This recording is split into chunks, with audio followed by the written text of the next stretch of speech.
Good morning বন্ধুরা, সবাই কেমন আছো? এখন বাজে 10:30। আজকে রবিবার তো, তাই উঠতে একটু দেরি হয়েছে। একটু দেরি নয়, 7টার দিকে উঠে গেছে। কিন্তু কি বলো তো, 7টার সময় উঠেই আমি কিছু খেতে পারিনি, না খেয়েছিলাম, শুধু জল খেয়েছি আর আমার ওষুধটা খেয়েছি।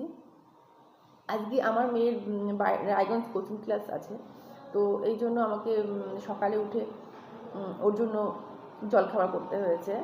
ওকে খাবার খাইয়ে পাঠিয়ে দিলাম, গাড়ি আসলো, তারপর ও চলে গেল।